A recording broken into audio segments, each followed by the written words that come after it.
took some time off and went to rest at my penthouse in Miami. That's when I found my daughter-in-law with her entire family, and her lover. She looked at me with disgust and said, "What is this old pauper doing here? Go get a job." I burst into laughter and put my plan into action. I'm glad to have you here. Follow my story until the end and comment the city you're watching from so I can see how far my story has reached. My name is Opal, and at 65 years old, I thought I had seen everything life could throw at me. I was wrong. After working 18-hour days for 3 straight months closing the biggest deal of my consulting career, I finally decided to take some time for myself. My penthouse in Miami had been calling to me for weeks. That sanctuary I had bought 15 years ago when my business first took off.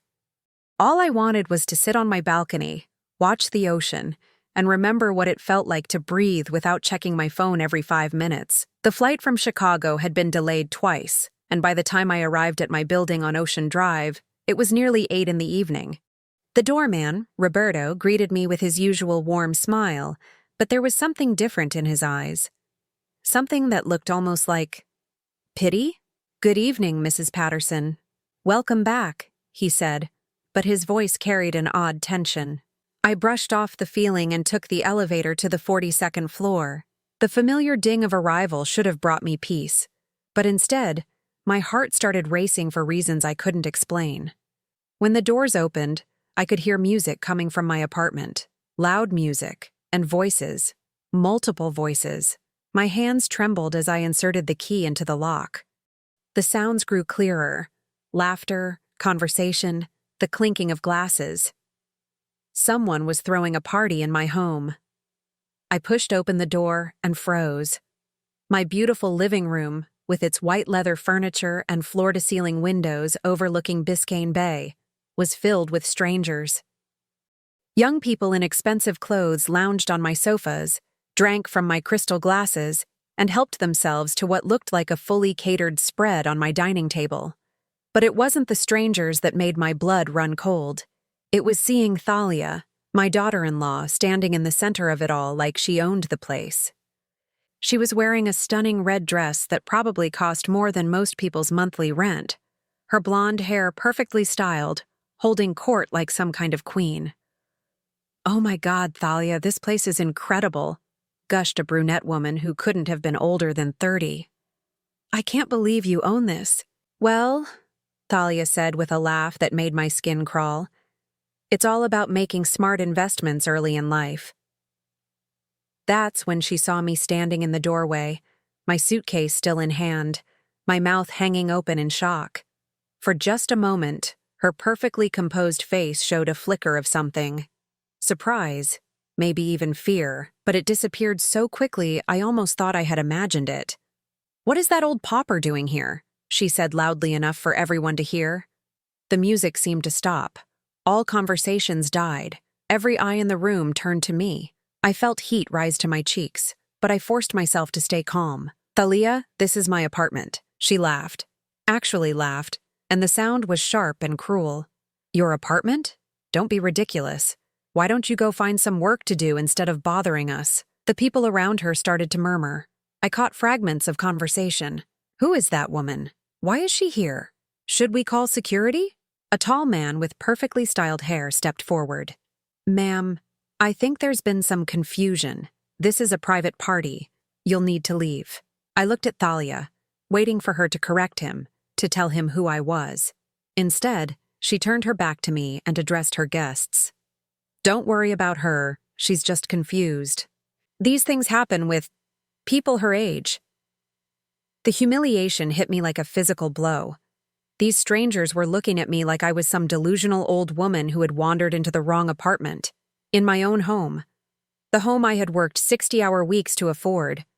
The home I had decorated with such care, choosing every piece of furniture, every painting on the walls. "Thalia," I said again, my voice stronger this time, "we need to talk, alone." She sighed dramatically and rolled her eyes. "Fine, 5 minutes." She turned to her guests with an apologetic smile. "I'll be right back. Keep enjoying yourselves." She walked past me toward the kitchen, her heels clicking against my marble floors with an arrogance that made my hands clench into fists. I followed her, my heart pounding so hard I could hear it in my ears. Once we were out of earshot, I faced her. "What is this, Thalia? What are all these people doing in my apartment?" She leaned against my granite countertop like she owned it. "Your apartment? That's funny, Opal, because I've been coming here every weekend for the past 6 months, and I've never seen you once. Because I've been working. You know that. Marcus knows that. I've been traveling nonstop for my business." "Oh, your little consulting thing," she said dismissively.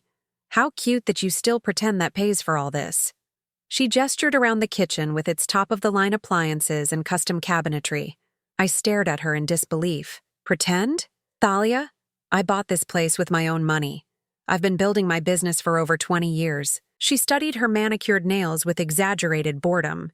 "Look, I don't know what fantasy you're living in, but everyone knows Marcus provides for this family. You're just along for the ride." The words hit me like ice water. Marcus was my son, my only child, and I loved him dearly. But his job as a mid-level marketing manager at a furniture company barely covered his own expenses, let alone luxury real estate in Miami Beach. "Where is Marcus?" I asked. "Does he know you're here?" Thalia's smile was cold as winter. "Marcus is working late again, as usual. And no, I don't bother him with every little detail of my schedule. He trusts me to handle things." "Handle things? This is my home, Thalia. I didn't give you permission to use it." She pushed off from the counter and stepped closer to me. Even in my shock, I noticed she was wearing jewelry I had never seen before. Diamond earrings that caught the light like tiny stars. A necklace that probably cost more than most cars. "Permission?" she repeated, her voice deadly quiet. "From you? That's rich, Opal. You want to know the truth? Marcus gave me the spare key months ago. He told me I could use this place whenever I wanted. He said it would be good for me to have somewhere too. Relax." The lie was so bold, so outrageous, that for a moment I couldn't speak. Marcus would never do that without asking me first. We might not talk every day, but we had always been close. At least I thought we had been. "I don't believe you," I said finally. Thalia shrugged. "Believe whatever you want. But right now, I have guests to attend to. So unless you want to make this even more embarrassing for yourself, I suggest you find somewhere else to spend the night." She started to walk back toward the living room, then paused and looked over her shoulder. "Oh, and Opal? Next time you want to visit, maybe call first. It's just basic manners." I stood alone in my kitchen, surrounded by the remnants of someone else's party. Empty bottles, dirty plates, the lingering smell of expensive perfume that wasn't mine. Through the doorway, I could see Thalia rejoining her friends, her laughter bright and carefree as if nothing had happened. That's when I noticed something that made my blood freeze. On my refrigerator, held up by a magnet shaped like a palm tree, was a small business card. "Thalia's Miami Getaway," it read. "Luxury accommodations for discerning guests. Weekend packages starting at $800. She wasn't just using my apartment. She was renting it out. I spent that night in a hotel room that cost me $300, staring at the ceiling and trying to process what had happened. Every time I closed my eyes, I could see Thalia's smug face, hear her calling me an old pauper in front of those strangers. But what haunted me most was that business card, Thalia's Miami Getaway. The next morning I called Marcus from the hotel lobby. My hands shook as I dialed his number, not sure what I would say or what I wanted to hear. "Mom, hey, what's up? Aren't you supposed to be on vacation in Miami?" His voice sounded normal, cheerful even. No guilt, no knowledge of what his wife had done. That should have been a relief, but somehow it made everything worse. "Marcus, we need to talk about Thalia and the apartment." There was a pause. "What about it?" She was there last night, with a group of people I'd never seen before. She told them it was her place. Another pause, longer this time. "Mom, you must have misunderstood something. Thalia wouldn't." "She has a business card, Marcus. She's been renting out my apartment." The silence stretched so long I thought the call had dropped. Finally, Marcus spoke, and his voice had changed. It was cooler now, more distant. "That doesn't sound like Thalia. Are you sure you didn't misread the situation? Sometimes when we're tired or stressed, I'm not confused, Marcus. I'm not having some senior moment. Your wife humiliated me in my own home and then told me to find somewhere else to sleep. Look, Mom, I'm at work right now. Can we talk about this later? I'm sure there's a simple explanation. The line went dead, and I stared at my phone in disbelief. My own son had hung up on me. Worse than that, he had dismissed my concerns like I was some confused old woman making up stories. I sat in that hotel lobby for another hour, watching people come and go, feeling more alone than I had in years. Then something inside me hardened. I had built a successful business by being thorough, by investigating before making decisions. If no one else would take me seriously, I would find the proof myself. I took a cab back to my building and found Roberto, the doorman, during his lunch break. "Mrs. Patterson," he said when he saw me approaching, "I was hoping to talk to you." "About what, Roberto?" He looked around nervously as if making sure we were alone. "It's about your daughter-in-law. She's been coming here every weekend for months now, always with different people, always telling them it's her place." My heart started racing. "Go on." "Last month, she asked me to help her with something. She said she was having a business meeting in your apartment and needed me to let her guests know which elevator to take. When I asked if you knew about it, she said, of course you did, that you were business partners now." Business partners.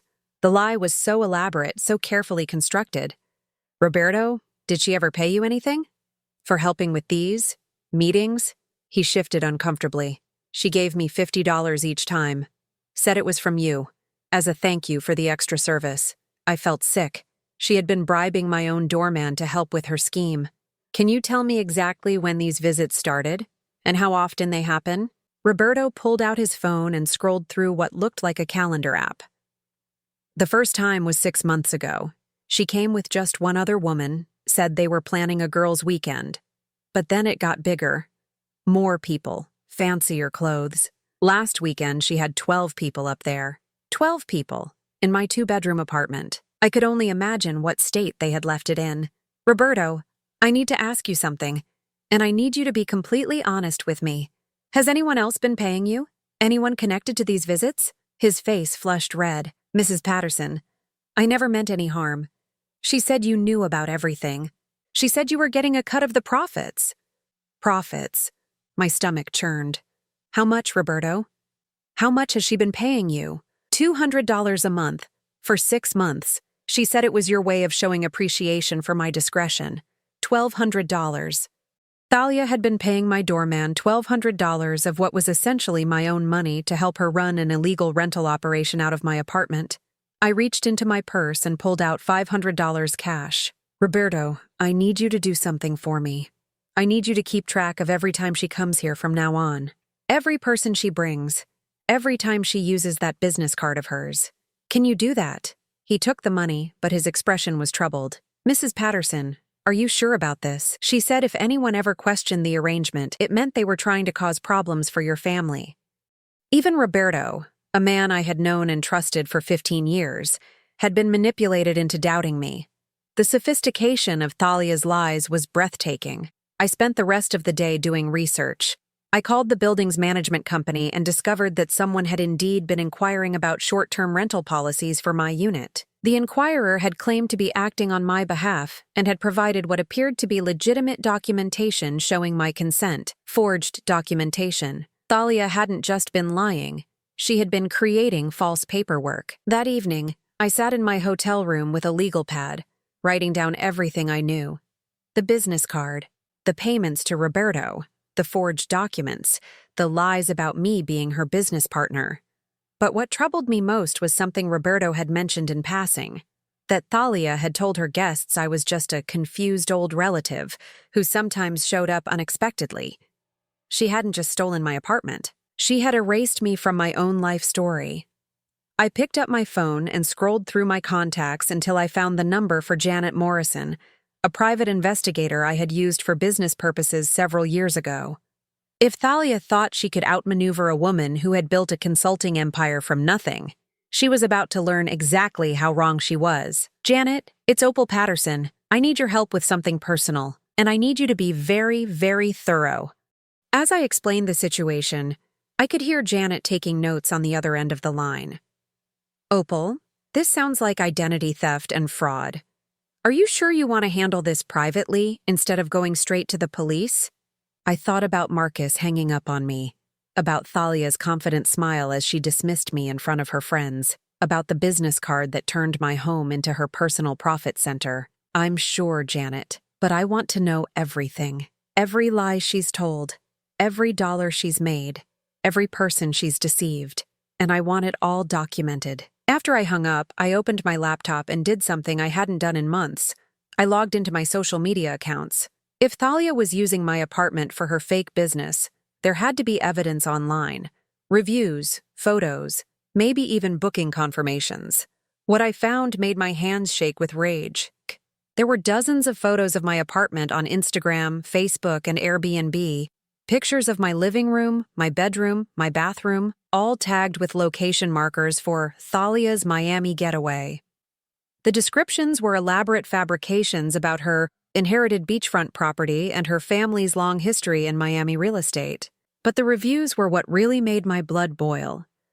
Guest after guest praising Thalia's attention to detail, her impeccable taste in decor, and her family's obvious wealth and sophistication. One review specifically mentioned how gracious Thalia was in dealing with the confused older woman who showed up claiming to own the place. They were all laughing at me. Strangers were reading about my humiliation and finding it entertaining. Janet Morrison called me back within 48 hours, and what she had discovered made my stomach turn. Thalia's operation was far more extensive than I had imagined. "She's been running this scheme for exactly 6 months and 2 weeks, Janet said, her voice professional but tinged with disgust. "She's got profiles on 4 different rental platforms, all using photos of your apartment. She's been charging anywhere from $800 to $1,500 per weekend, depending on the season and demand." I did the math quickly in my head. If she had been booking even half the weekends at the lower rate, she had made at least $15,000 from my apartment, using my furniture, my utilities, my reputation with the building management. "There's more," Janet continued. "She's been telling people different stories about how she acquired the property. Sometimes it's an inheritance from a wealthy aunt. Sometimes she claims she bought it as an investment property when she was in college. But the most common story is that her husband's family owns multiple properties in Miami. And this is just one of several, my husband's family. She was using my success, my hard work, to legitimize her lies, but attributing it all to Marcus. What about the legal implications?" I asked. "Fraud, definitely. Possibly theft of services, depending on how much she's profited. The forged documentation Roberto mentioned could be a felony. But Opal, there's something else you need to know." I braced myself. "She's been researching divorce attorneys." The words hit me like ice water. "What?" "I found browser history on a computer she uses at a local coffee shop. She's been looking into Florida divorce laws, specifically how property acquired before marriage is divided. She's also been researching your business, your assets, everything she can find about your financial situation." I felt nauseous. "She's planning to divorce Marcus and try to claim my property." "It looks that way." "She's been building a case that she's been financially contributing to the household through her rental business, and that she's been managing family properties. If she can establish that she's been acting as property manager for your Miami apartment, she might be able to argue for a stake in it during divorce proceedings." The sophistication of it was breathtaking. Thalia hadn't just been stealing from me. She had been building a legal foundation to steal even more. "Janet, I need you to document everything. Every rental, every lie, every forged document. But I don't want her to know we're investigating yet." "What do you have in mind?" I had been thinking about this since the moment I saw that business card on my refrigerator. Confronting Thalia directly would only put her on guard. Going to Marcus had already proven useless. He was either completely blind to his wife's true nature or willfully ignorant. Going to the police would be satisfying, but it would also be public and messy. And I wasn't sure I was ready for that kind of attention. No, I wanted something more elegant, something that would expose Thalia's lies naturally, without making me look like the vindictive mother-in-law. "I want to let her hang herself," I said finally. Over the next few days, I put my plan into motion. First, I contacted my building's management company and requested detailed records of all service calls, maintenance requests, and utility usage for my apartment over the past 6 months. What I found was exactly what I expected: massive spikes in water, electricity, and internet usage during weekends when I wasn't there. Then I did something that felt both sneaky and completely justified. I had new smart locks installed on my apartment, along with a comprehensive security system with cameras in every room except the bedrooms and bathrooms. I made sure everything was completely legal and that the cameras were clearly visible. Anyone entering the apartment would know they were being recorded. But here's the brilliant part. I didn't change the access codes immediately. Instead, I programmed the system to log every entry and exit, and to send me real-time alerts whenever anyone came or went. I wanted to catch Thalia in the act, but more importantly, I wanted her to document her own crimes. I also set up automatic payments for all the building services: internet, cable, cleaning, maintenance, but with a twist. I programmed them to be automatically suspended every Friday evening and restored every Monday morning. If Thalia wanted to keep using my apartment for her business, she would have to keep calling to get the services restored, creating a paper trail of her unauthorized use. The first test came that very weekend. At 2:30 on Friday afternoon, my phone buzzed with an alert. Front door opened. Security footage showed Thalia entering with 2 large suitcases and what looked like catering supplies. An hour later, I received another alert as 5 more people arrived. Clearly guests for another one of her rental weekends. At 6 o'clock sharp, the internet went down. By 6:15, the cable stopped working. At 7, I got a call from Roberto. "Mrs. Patterson, I'm sorry to bother you, but your daughter-in-law is here and she's very upset about some technical problems. She asked me to call you about getting them fixed." "What kind of technical problems, Roberto?" "The internet isn't working and the cable is out. She says she has important guests staying this weekend and they need everything working perfectly." I smiled. "I'll look into it first thing Monday morning. These things happen with older buildings sometimes." She asked if there's any way to get emergency service today. She said she'd pay whatever it costs. I'm afraid not. My service contract only covers regular business hours. That weekend, I received 12 more entry alerts as frustrated guests arrived to find an apartment with no internet and no television. The security cameras caught everything. Thalia frantically calling service providers, her guests looking annoyed and disappointed, several heated conversations in my living room that I couldn't hear but could certainly interpret from the body language. By Sunday afternoon, 3 couples had left early, and I could see Thalia on the security footage pacing my living room like a caged animal. But the real genius of my plan revealed itself on Monday morning. When the services automatically restored themselves, Thalia called Roberto to thank him for fixing everything so quickly. She also mentioned that she would need to be more careful about checking the building's maintenance schedule in the future. She was creating her own evidence of unauthorized management of my property. Over the next 3 weeks, I repeated this pattern. Every Friday, the services would mysteriously fail. Every Monday, they would mysteriously return. And every week, Thalia would have to make phone calls, send texts, and leave voicemails that documented her efforts to manage technical problems in an apartment she had no legal right to manage. The security footage was even better. I watched her bring different groups of people through my home, giving tours where she pointed out her artwork, her furniture, her carefully chosen decorative touches. I saw her rifling through my personal belongings, showing guests my walk-in closet as if it were her own, even wearing some of my jewelry during her presentations. But the most damning footage came during week 4, when I caught her having a phone conversation with someone.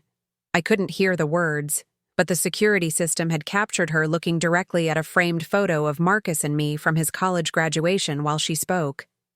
She was holding the picture, and her expression was calculating, almost predatory. That's when I realized she had been researching more than just divorce law.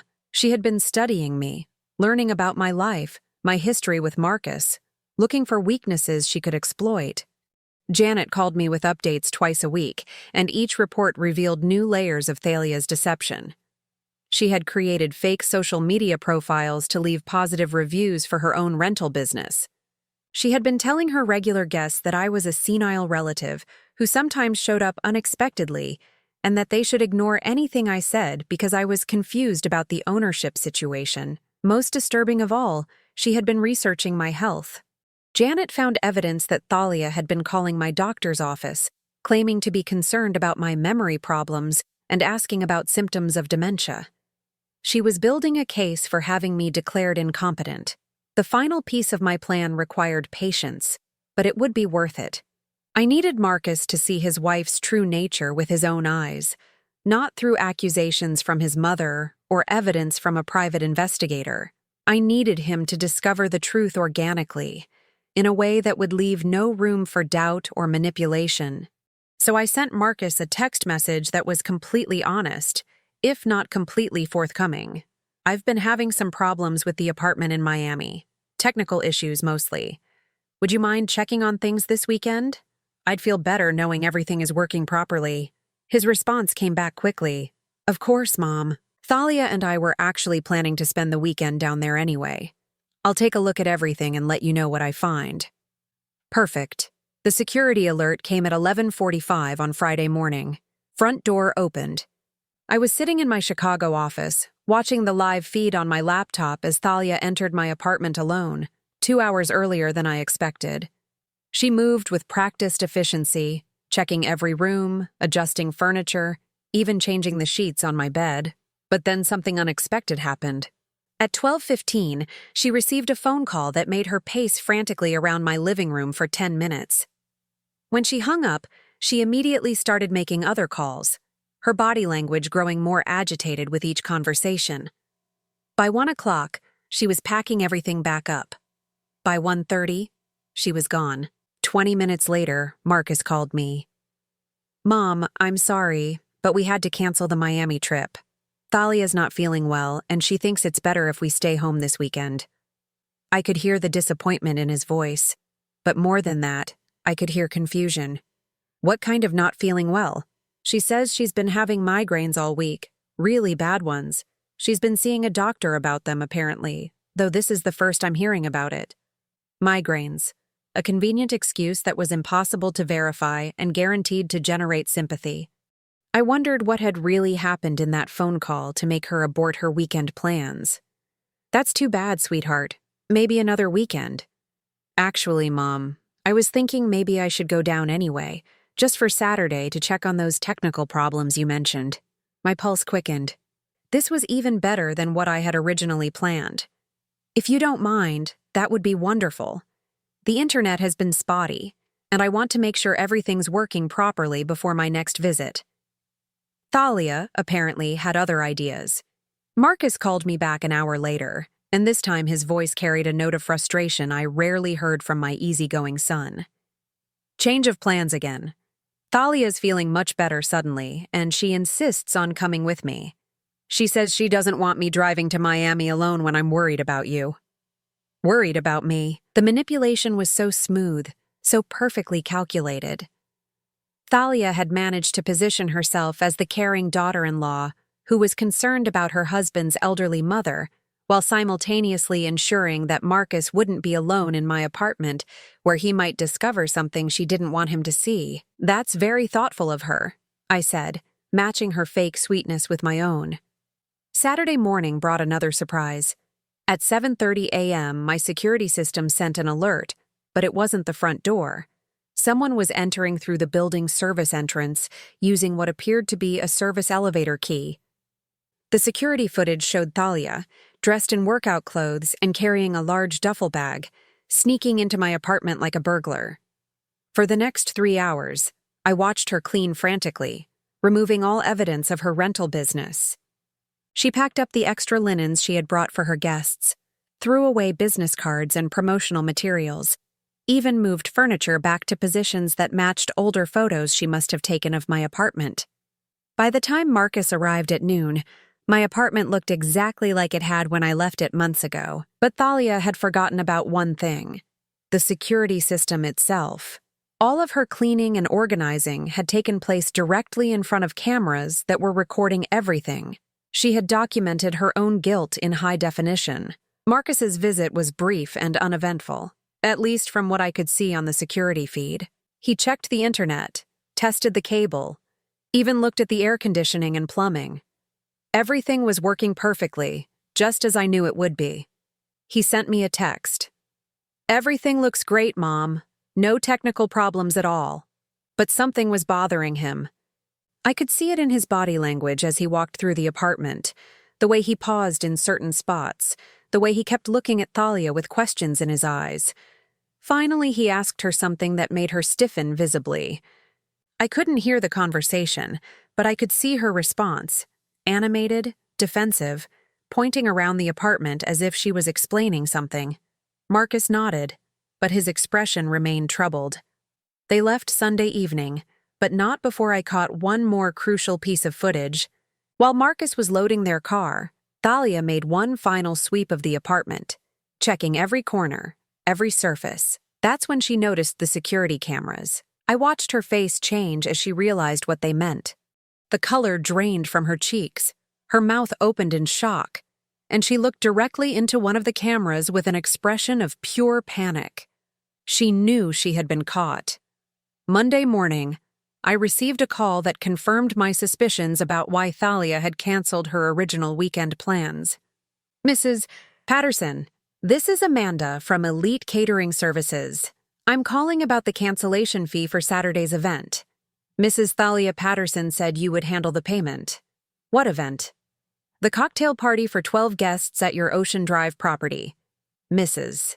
Patterson canceled Friday afternoon, less than 24 hours before the scheduled service time.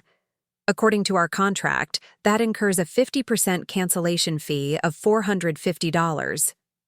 $450 for catering she had ordered for an event at my apartment without my knowledge, using my name for the contract. I'll need to review the contract before authorizing any payment.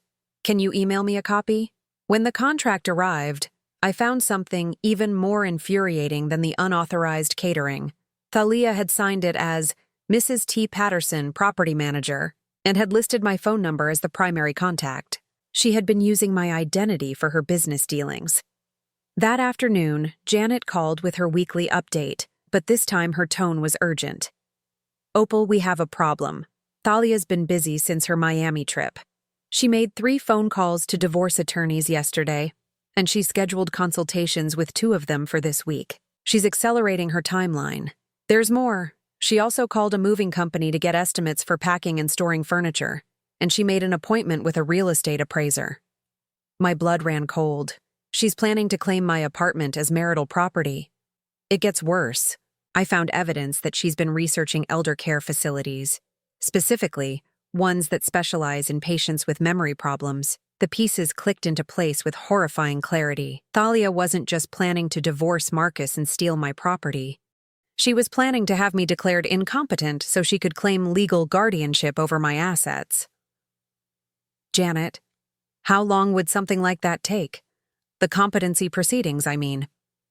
If she could provide medical evidence of cognitive decline, and if she had witnesses to support her claims, it could happen surprisingly quickly, especially if if you, didn't have legal representation or family support. Family support. If she successfully turned Marcus against me, if she convinced him that I was losing my mental faculties, I could find myself legally defenseless against her machinations. What do you recommend? We need to move faster. We have enough evidence to destroy her credibility, but only if we act before she can establish her narrative about your mental state. I thought about the security footage of her cleaning my apartment, her panicked expression when she spotted the cameras, the catering contract she had signed with my name. I thought about Marcus's confused expression as he walked through the apartment, the questions he clearly wanted to ask but hadn't. "No," I said finally. "Not yet. I want her to make one more mistake. A big one. Something so obvious that even Marcus can't ignore it." "Opal, that's risky. If she files for divorce and competency proceedings simultaneously?" "She won't. She's too smart for that. She'll want to establish the incompetency narrative first, get Marcus on her side, maybe even get me committed somewhere. The divorce will come later, after she's isolated me completely." There was a long pause. "So what's your plan?" I smiled, feeling the same cold satisfaction I used to get when I outmaneuvered a difficult client. I'm going to give her exactly what she wants. I'm going to act confused, forgetful, maybe even a little paranoid. And when she thinks she's won, when she's convinced Marcus that I'm losing my mind, that's when I'll show him the security footage. That's a dangerous game, Opal. Maybe. But Thalia made one crucial mistake. She underestimated me. She thinks I'm just a confused old woman who got lucky in business. She has no idea what I'm capable of when someone threatens my family.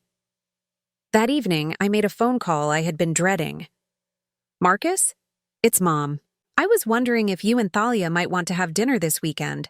There are some things I need to discuss with both of you.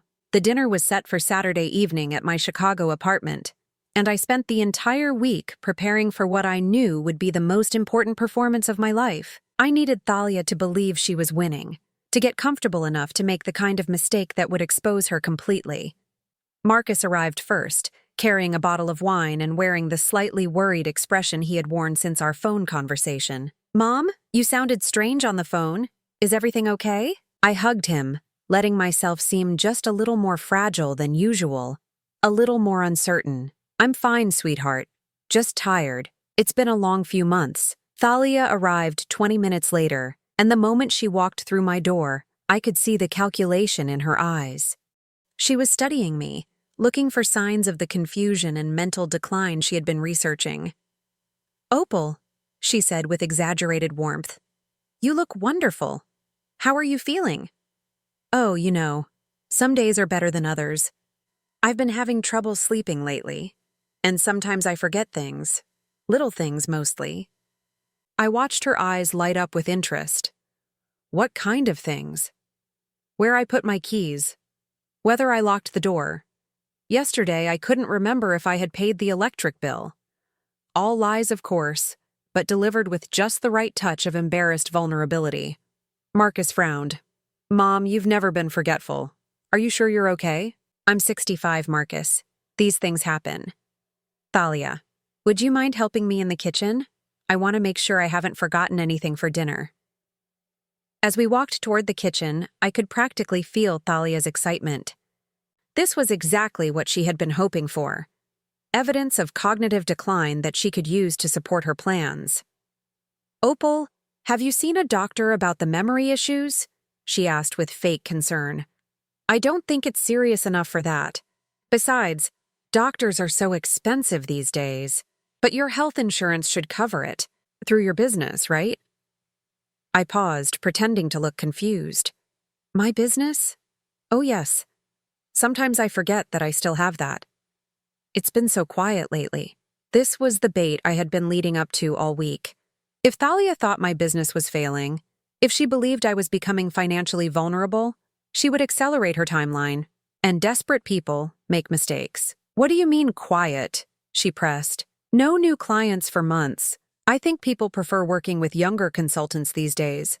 More energy, more current ideas. Marcus looked genuinely concerned now. Mom, that doesn't sound like you. Your business has always been successful.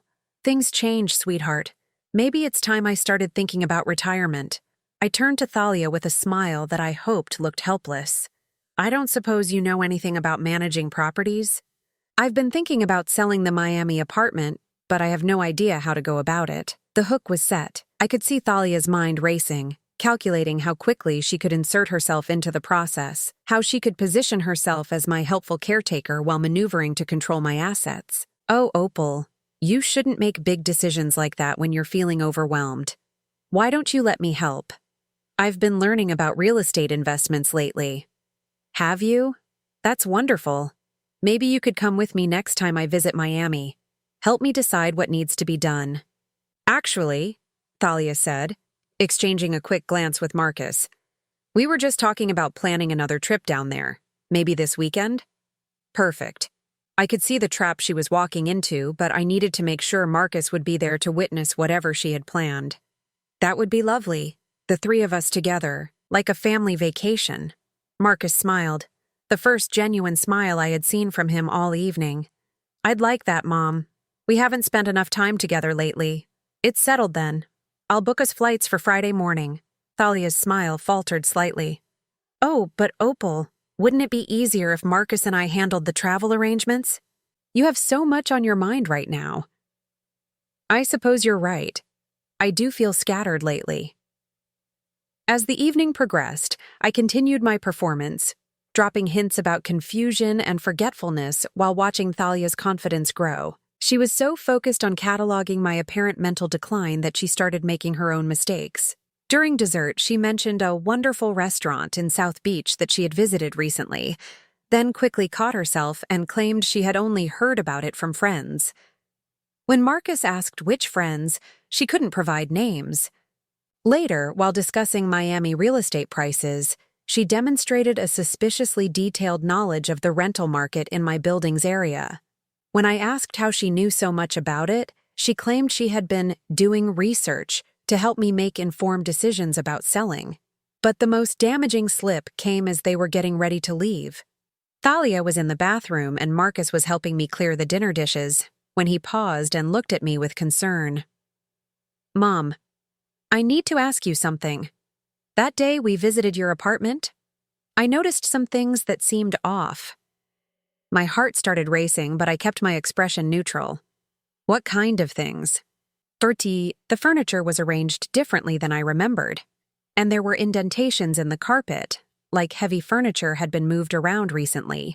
Also, the refrigerator was completely empty, but there were water stains inside like someone had been using it. I let my face show confusion. I don't understand.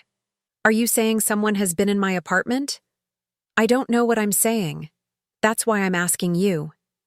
This was the moment I had been waiting for. Marcus, I've been having the strangest feeling that someone has been using my apartment when I'm not there. Little things moved around, utilities bills higher than they should be. But then I think maybe I'm just imagining it. Mom, that's not something you imagine. If someone has been accessing your apartment without permission, that's a serious crime. Thalia returned from the bathroom just in time to hear the last part of our conversation. Her face went pale, but she quickly composed herself. What's a serious crime? She asked with forced lightness. Someone might be using Mom's apartment without permission, Marcus said, his voice tense with anger. If that's true, I want to know who it is, and I want them prosecuted. Thalia laughed, but it sounded strained. Oh, Marcus, don't get your mother worked up over nothing. You know how buildings like that are. Maintenance people, cleaning crews, property managers. There are legitimate reasons for people to have access. Property managers? I asked, as if the term confused me. Yes, lots of buildings use property management companies to handle rentals and maintenance. Maybe your building started using one and forgot to tell you. The lie was so bold, so perfectly crafted to explain away any evidence Marcus might have noticed. But it was also the mistake I had been waiting for. Thalia, I said slowly, how do you know my building uses a property management company? She blinked, realizing too late that she had revealed knowledge she shouldn't possess. I don't know that for sure. I was just suggesting possibilities. But Marcus was staring at her with a new expression, one I recognized from his childhood when he was trying to solve a puzzle. You seem to know a lot about Mom's building for someone who's only been there once. I pay attention when we visit. I notice things. The tension in the room was thick enough to cut. Marcus looked back and forth between his wife and his mother, clearly sensing that something was wrong but not sure what. You know what? I said, standing up with apparent sudden decision. Let's go to Miami this weekend and figure this out together. I want to know if someone really has been using my apartment, and if they have, I want them stopped. Thalia's composure cracked completely. Opal, that's not necessary. I'm sure there's a simple explanation. No, I think Mom's right, Marcus interrupted. If someone's been violating her privacy, we need to know about it. I could see Thalia's mind racing, trying to find a way out of the trap she had walked into. Finally, she played what she thought was her ace card. Marcus, I'm worried about your mother. These paranoid thoughts, the memory problems, the confusion about her business. I think she needs to see a doctor before we make any big trips or decisions. It was perfectly executed. The concerned daughter-in-law expressing reasonable worry about her husband's elderly mother. In any other situation, it would have been convincing, but I had been preparing for this moment for weeks. You know what, Thalia? You're absolutely right. I have been feeling confused lately. So confused, in fact, that I did something I've never done before. I walked to my laptop and opened it, pulling up the security system app. I installed cameras in my Miami apartment, just to make sure I wasn't imagining things. The color drained from Thalia's face as she understood what I was saying. Would you like to see what they recorded? The silence in my living room was deafening. Marcus stared at the laptop screen, his face cycling through confusion, disbelief, and finally, a rage I had never seen from my gentle son. Thalia stood frozen behind the couch, her mouth opening and closing like she was trying to speak, but no words would come. The footage was damning. Week after week of evidence showing Thalia entering my apartment, bringing strangers through my home, conducting her rental business with my property. The audio wasn't perfect, but it was clear enough to catch her telling guests that she owned the apartment, that the confused old woman who sometimes showed up was just a relative with dementia. "This can't be real," Marcus whispered, but his voice carried no conviction. He could see his wife's face clearly in every frame. I clicked to another file. "This is from last weekend, when you two visited together." The new footage showed Thalia's frantic cleaning session, her desperate attempt to remove all evidence of her activities before Marcus arrived.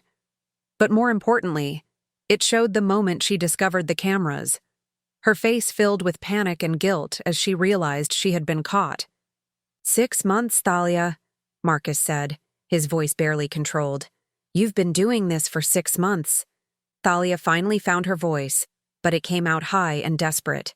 "Marcus, you don't understand. I was trying to help. Your mother's business is failing. Her memory is going. I was just trying to generate some income to help support her." "By stealing?" The word came out like a slap. "It's not stealing if it's family property. And look at her. She just admitted she can't remember things. She's confused about her own business.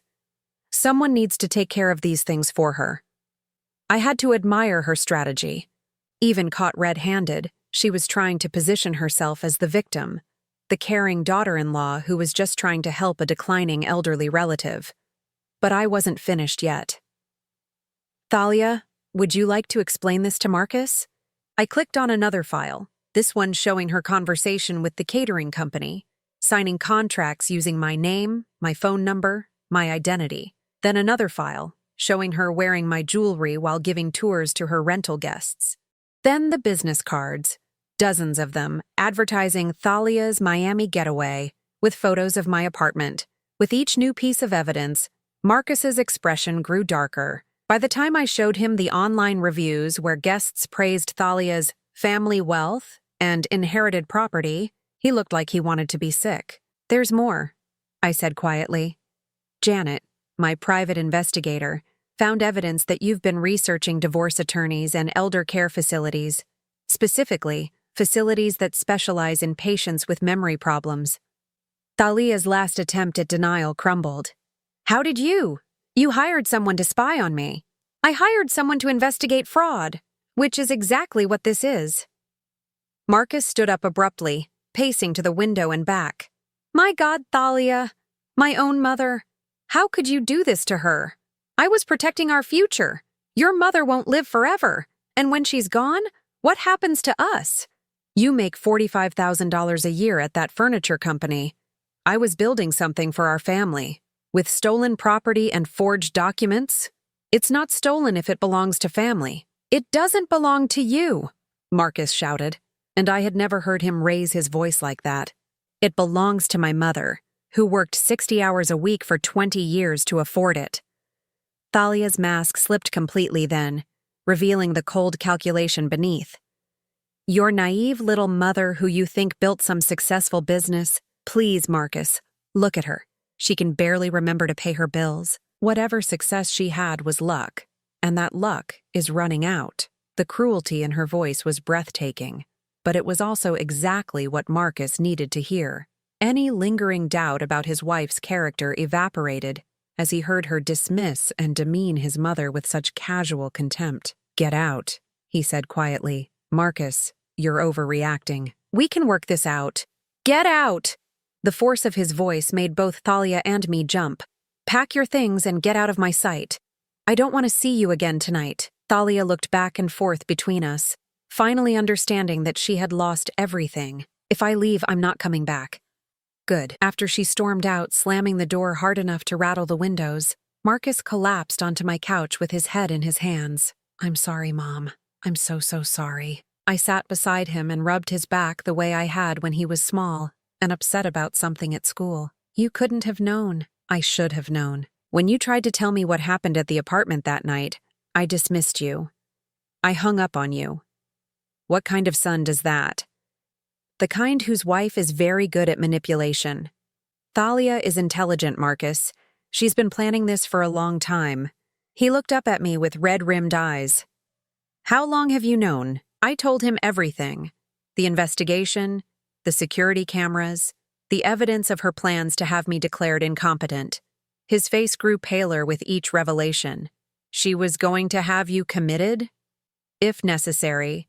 She had researched the whole process.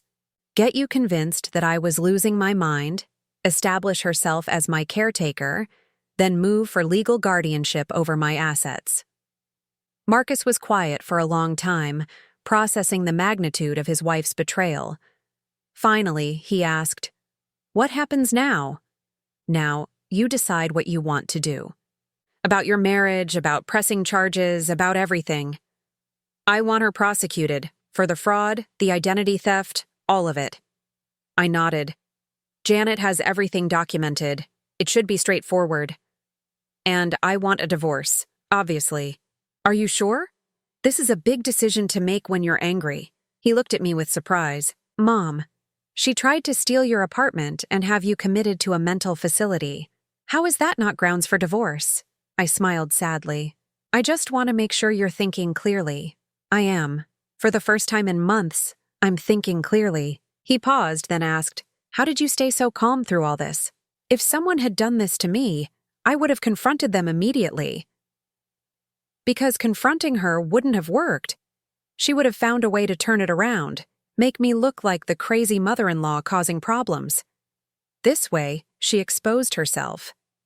3 months later, I was back in my Miami apartment, but this time I wasn't alone. Marcus had taken a week off work to help me reclaim the space that Thalia had turned into her personal business venture. I still can't believe she was charging $1,500 a weekend, he said, stripping the beds she had used for her rental guests. Janet estimates she made over $25,000 total, all of which will be returned as part of the restitution agreement. The criminal case had been easier than I expected. Faced with overwhelming evidence and the prospect of federal charges for mail fraud, Thalia had agreed to a plea deal that included full restitution and 2 years of probation. The divorce had been finalized the previous week. Marcus had kept the house, which was in his name anyway, and his car. Thalia had left with nothing but her clothes and jewelry, and even some of that was being held as evidence. Do you think she'll try to contact you again? Marcus asked. I shook my head. The restraining order is pretty clear. Besides, what would be the point? She's lost everything she was trying to steal. That evening, we sat on my balcony watching the sunset over Biscayne Bay. Marcus had been quiet all day, and I could tell something was bothering him. What is it, sweetheart? I keep thinking about all the signs I missed. The way she always volunteered to handle bills and paperwork. How she discouraged me from visiting you too often because you were so busy with work. The way she always had expensive things but claimed they were gifts from friends or sales finds. You trusted your wife. That's not a character flaw.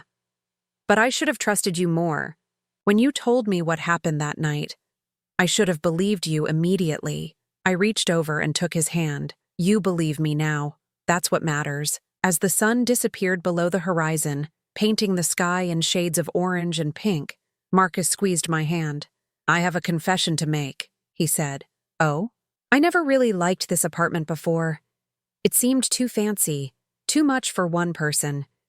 But sitting here now, seeing how peaceful you are, I get it. You earned this. You deserve to enjoy it without someone else trying to take it away from you. I felt tears prick my eyes, but they were good tears this time. Thank you for saying that. I mean it, Mom. I'm proud of what you built, and I'm sorry it took almost losing it for me to see how amazing you really are." Later that night, alone in my reclaimed bedroom, I called Janet to thank her again for all her work. "How are you doing, Opal? Really?" I thought about the question seriously. "I'm good, Janet. Better than good, actually. I feel free." Free? For months, I was carrying around all this anger and hurt, not just about what Thalia did, but about Marcus not believing me, about feeling like I was losing my son to someone who didn't deserve him. But it's gone now. All of it. That's the best kind of victory, when you win without becoming bitter. After I hung up, I walked out to my balcony one more time. The building was quiet, the ocean breeze was warm, and for the first time in months, I felt completely at peace.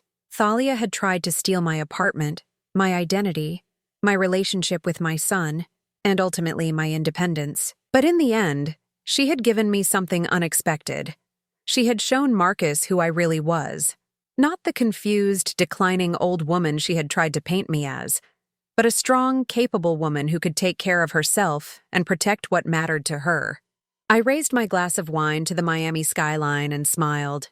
Sometimes the best revenge isn't revenge at all. Sometimes it's just reclaiming your life and being happy in spite of those who tried to destroy it. Tomorrow, Marcus and I were going shopping for new furniture to replace everything that had been contaminated by Thalia's presence. We were going to make this apartment truly mine again, filled with memories of family who actually loved and respected me. The old pauper, as Thalia had called me, was doing just fine. Now, I'm curious about you who listened to my story. What would you do if you were in my place? Have you ever been through something similar? Comment below. And meanwhile, I'm leaving on the final screen 2 other stories that are channel favorites, and they will definitely surprise you. Thank you for watching until here.